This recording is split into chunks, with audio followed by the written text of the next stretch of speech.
Bueno, pues precisamente para hablar sobre estos temas tan interesantes está con nosotros José Reveles, gran periodista de investigación, experto y una de las máximas autoridades en el periodismo relacionado pues con temas como esto. ¿Cómo ves, Pepe Reveles? Buenas noches. Muy buenas noches, Julio. Gusto estar contigo y pues se veía venir esto porque en México se incrementaron de manera exponencial el número de hectáreas sembradas de amapola. Y cuando llegamos a un número superior de 40,000, 41,500 hectáreas, es cuando se desploma el precio. Sabemos que esto es un negocio transnacional y se rige por el mercado. Exceso de oferta. Exceso de oferta. Y México era el más cercano centro de abastos de Estados Unidos, porque traerla desde Afganistán pues resultaba caro para el negocio. Entonces, yo en el libro que escribí sobre los 43 desaparecidos de Ayotzinapa, menciono ya más de 20,000 hectáreas. Sí, qué bueno. En este libro, que echan la culpa a la heroína. Ahora, yo decía esto de los estudiantes, y pues ahora puedo decir echar la culpa a la heroína de la pobreza de la gente, porque los que pierden son los productores pequeños, porque los grandes capos simplemente se desvían, como dice el reportaje, hacia las metanfetaminas, hacia el ice, el cristal, no se mencionó, pero hacia el fentanilo, claro, que es la droga poderosísima que está siendo consumida en los Estados Unidos. Entonces, es una pues devastación económica, porque pues de eso vive muchísima gente. Un obispo incluso está apoyando a los productores pobres, porque pues, se quedan sin recurso. Bajó hasta quedar en un 20% de lo que valía. Vaya, pero como dices, finalmente los capos, los grupos, las tropas del crimen organizado, pues diversifican su cartera. Tienen una gran capacidad de adaptación. Y si no, pues se van al secuestro y se van a la explotación de inmigrantes y a cobro de piso y otro tipo de extorsiones, ¿no? Sí, son muy adaptables. Claro. José Reveles, recibimos en estos días una carta que nos envió Israel Vallarta Cisneros, acusado de secuestro junto con Florence Cassés, y en la que, entre otras cosas, señala todas las irregularidades que él dice que se han cometido, señala la responsabilidad de Genaro García Luna, de Palomino Cárdenas, de varios personajes de esa circunstancia, y dice que por qué no se castiga a los jueces, a los personajes institucionales, a los periodistas que han fraguado montajes que tienen a gente en la cárcel. ¿Qué opinión tienes de cómo se ha desenvuelto este tema? En estos días estamos por cumplir 14 años de que esto ocurrió. Israel Vallarta está sin ser sentenciado, sí, ¿no? Así es. Habiendo cometido, según la autoridad, los mismos delitos que Florence Cassés. Ella está en Francia libre y él está preso en México. Hay una periodista belga, sí, Emmanuel Stills, sí, en donde investiga todo lo que se cebaron las autoridades sobre la familia Vallarta. Llegó a haber 6 Vallartas en prisión, sí, con delitos inventados.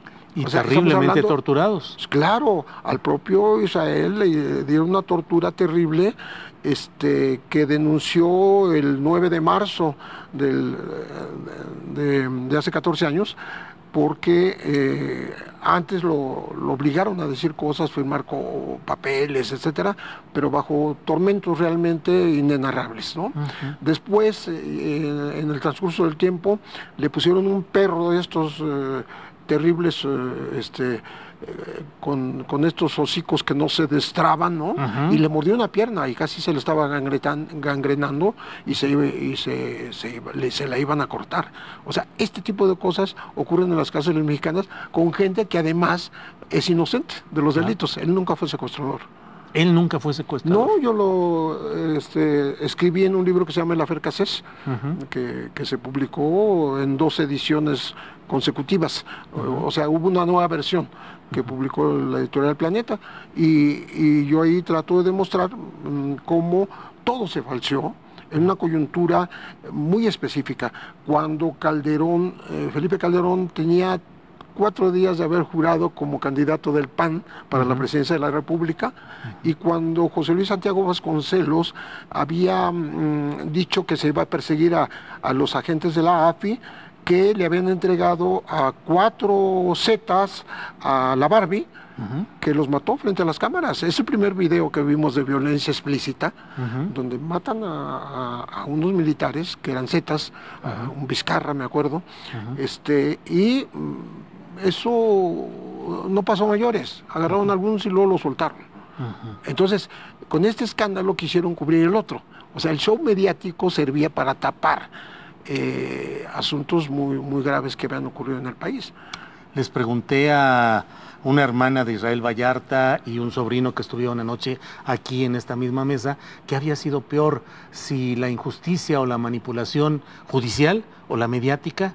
Y dijeron que la mediática los había estigmatizado, que había creado las condiciones, aun cuando la judicial sigue siendo igual.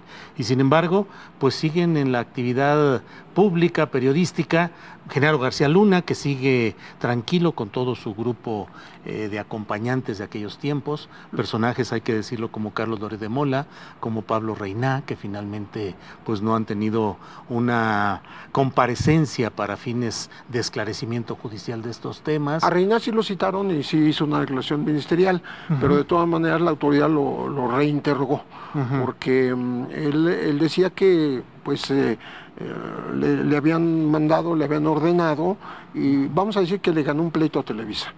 Reina fue más o menos, le fue bien en cuanto al pleito que tuvo con su empresa, porque finalmente obedecían órdenes. Claro. Y a su vez, pues Televisa en ese momento obedeció órdenes de Luis Cárdenas Palomino, que les dijo: oye, tengo acá una cosa para ustedes, está muy buena, etcétera, etcétera. Y estaban las cámaras de madrugada para fingir que era una captura en vivo y a todo color, ¿no? Que estaban infraganti, capturados en el rancho de las Chinitas allá en Topilejo. Y resulta que no, los habían capturado el día anterior, el día 8 de diciembre, y hicieron la recreación el día 9, y todavía García Luna quiso decir: bueno, pues es que me lo pidieron los periodistas y yo armé otra vez el show. No es cierto. La cabaña la remodelaron, le pusieron división de este material de Novopan, pusieron unas camas y pusieron hasta credenciales que tenía García Luna de lector ahí guardadas. Fue una siembra de evidencias. Y una ¿Cuál siembra es de ahí la personas. responsabilidad de Carlos Loret de Mola, según tu punto de vista? Yo creo que él quiso exculparse diciendo que como el árbitro de fútbol, que no tiene la repetición instantánea, el famoso VAR ahora, ¿no? Pues no vio que era una cosa falsa.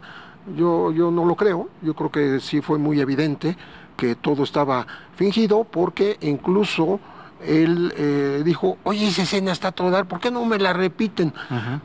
La policía ya había entrado, se echó para atrás y volvió a entrar para las cámaras de Televisa. Y de TV Azteca también estuvo. Azucena Pimentel, productora de Televisa en todo aquel montaje y ahora parte del equipo de transmisiones televisivas de la Presidencia de la República. Así es, cómo da vueltas la vida, ¿no? Pues sí. Y yo supe que a Genaro García Luna sí lo iba a citar y acusar formalmente la PGR en tiempos en que había un subprocurador panista, que era don Ricardo Cervantes, panista. su procurador. Sí. Ricardo García Cervantes. Ricardo García Cervantes, sí. E incluso me tocó leer el pliego de consignación, pero se perdió después de que pasó por Ricardo García Cervantes entre Murillo y Peña Nieto. Así fue. O sea, no hubo voluntad política de castigar a los culpables de esta, pues, transmutación de la realidad, falsedad absoluta, ¿no? Que fue el argumento que usó el ministro Saldívar para decir que hubo un elemento corruptor de todo el proceso, porque ya estaba juzgada Florence Cassés antes de llegar a un juez. Sí. Y luego se pasó 7 años y cacho en prisión. Y desde hace 7 años está en libertad ella, y Israel Vallarta tiene 7 años en prisión de máxima seguridad. O sea, el doble de lo que pasó en Florence. Y fueron acusados de lo mismo. Claro. Pero no hubo un presidente que defendiera desde el exterior al mexicano como el otro. Exactamente, Israel Vallarta. Ese es el problema. José Reveles, Pepe, estimado, muchas gracias por esta muchísimo oportunidad de gusto, platicar Julio. contigo. Gracias, Pepe. Muy buenas noches. Gracias. Bueno, le comento, además de toda esta información, que la Comisión de Derechos Humanos de